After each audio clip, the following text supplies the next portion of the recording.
The latest now breaking news story now. Syria says Israeli airstrikes on the outskirts of Damascus will make the whole region more dangerous and vowed to do everything possible to protect its citizens. One official said the destruction of the country's military research facility was a declaration of war. Syria's state media says Israeli rockets targeted a military research center on the outskirts of the capital. Video footage and eyewitness accounts suggest the attacks hit weapons dumps, triggering large explosions there. Syria says a number of people were killed and wounded amid widespread destruction. Israel is preparing at least for something on the ground. If not preparing, it's at least worried about any kind of retaliation. At the opening of the weekly cabinet meeting this morning, the Prime Minister Netanyahu said nothing about the strikes, but he did reiterate that he was committed to the security of Israel.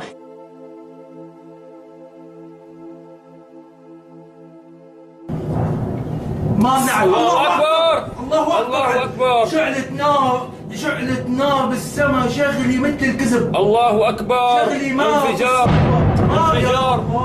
انفجار الله أكبر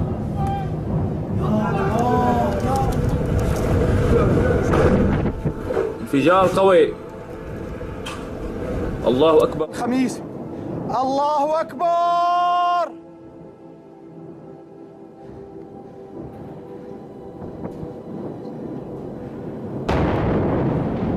الله أكبر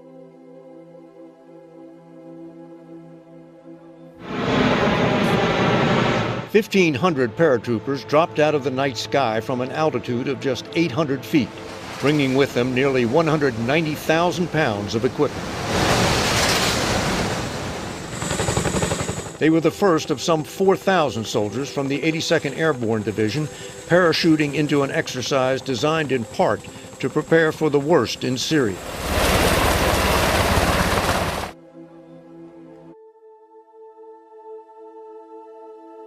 CBS News has learned that the Pentagon is making the initial preparations for a cruise missile attack on Syrian government forces. We say initial preparations because such an attack won't happen unless and until the president gives the green light.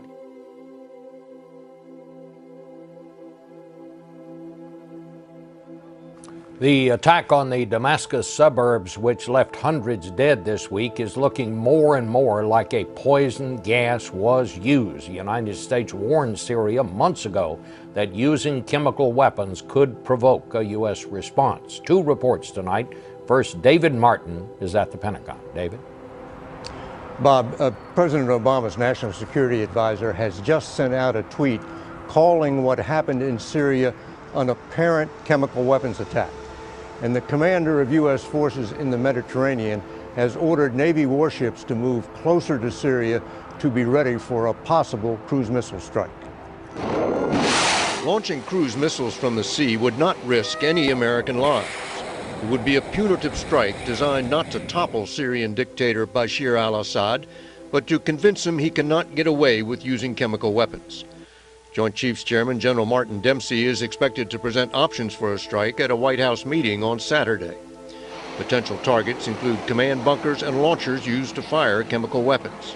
However, officials stress President Obama, who until now has steadfastly resisted calls for military intervention, has not made a decision. U.S. intelligence detected activity at known Syrian chemical weapons sites in the days before the attack. At the time, that did not appear out of the ordinary. But now it is part of the circumstantial evidence pointing toward an attack.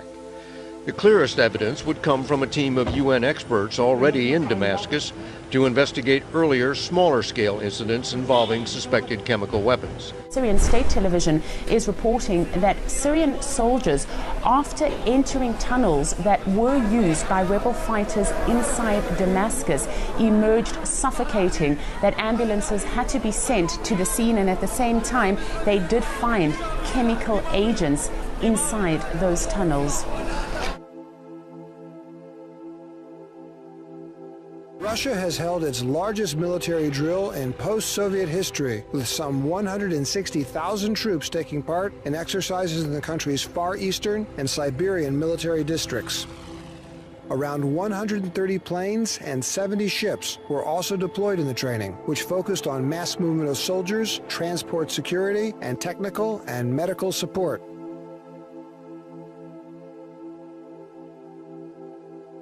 The United States is putting an awful lot of attention on the Israeli-Palestinian peace talks, which just got started. And that's important. It's very important. The Palestinians and the Israelis deserve security. They deserve to be able to live in freedom and justice and in cooperation with each other.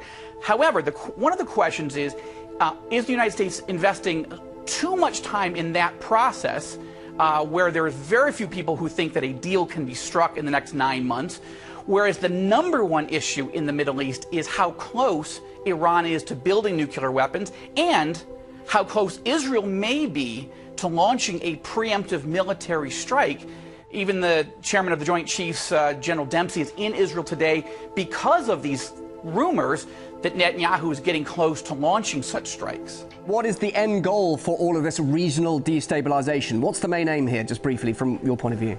The door is open for an attack on Iran, and that is the precursor to World War III as we know it. It's not something anybody really wants to see, but it seems to me the talk out of Washington and London is that they're looking in that direction.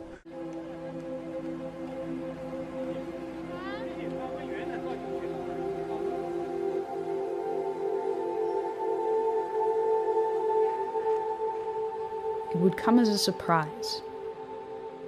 The secure communication system transmitting to the Ohio-class U.S. submarine fleet would be the first to receive the command. Patrolling both the Atlantic and Pacific Oceans, they are undetected.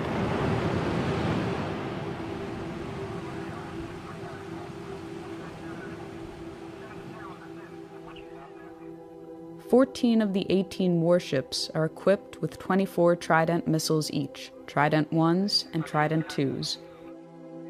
The remaining 4 are armed with 154 Tomahawk cruise missiles, which can be outfitted with nuclear warheads. The fleet as a whole represents half of the United States' strategic thermonuclear capability.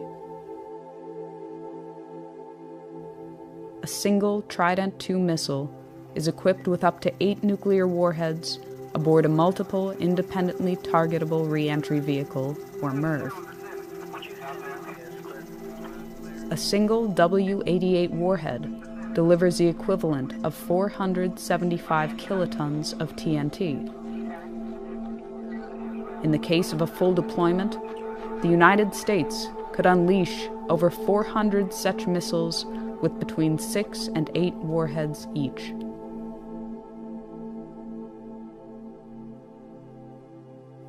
From the time of launch, it can take less than 10 minutes for an SLBM to reach its target, or as little as 5 minutes if it is flown on a depressed trajectory. This allows a very short margin for reaction.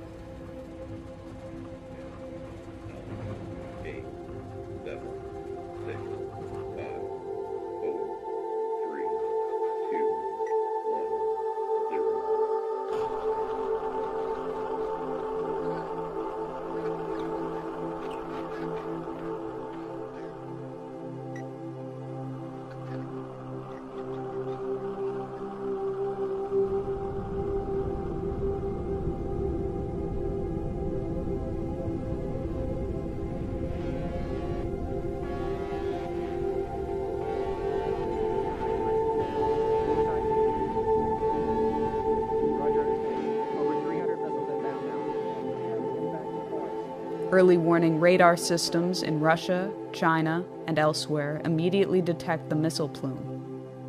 They can determine the trajectory and intended target of the missiles. Minutes fracture into seconds. This is not a test. This is not scheduled.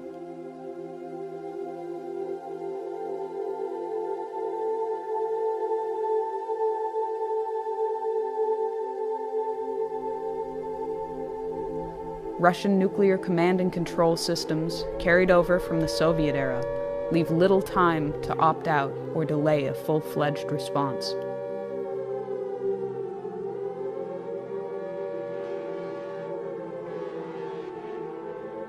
Within 50 seconds, the missile has peaked above the Earth's atmosphere. It reaches its top speed. The engine drops off. The bus releases multiple warheads as well as decoys.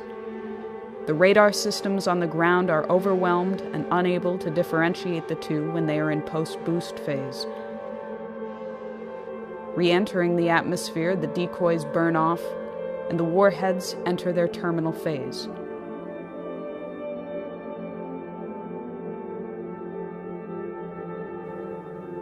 It will be less than 180 seconds before they touch down.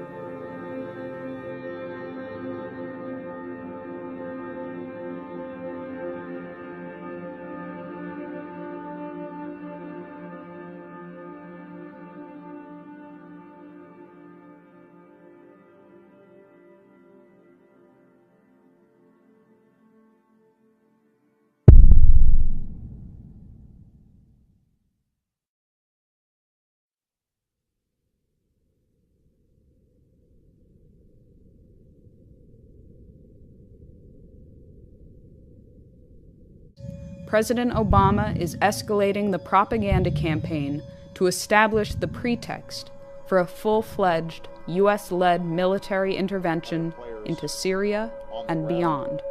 That a red line for us is we start seeing a whole bunch of chemical weapons moving around or being utilized.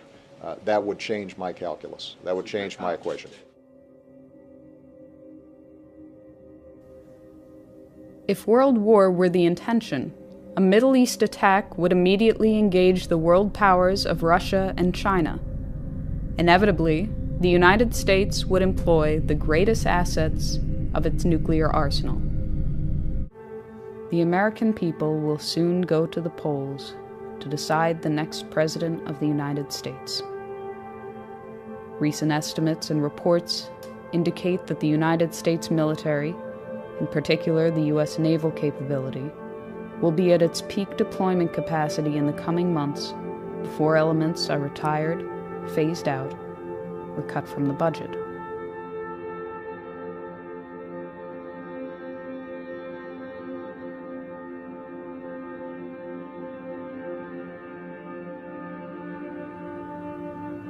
If ever there were a time to launch an attack, it would be now, in these coming months.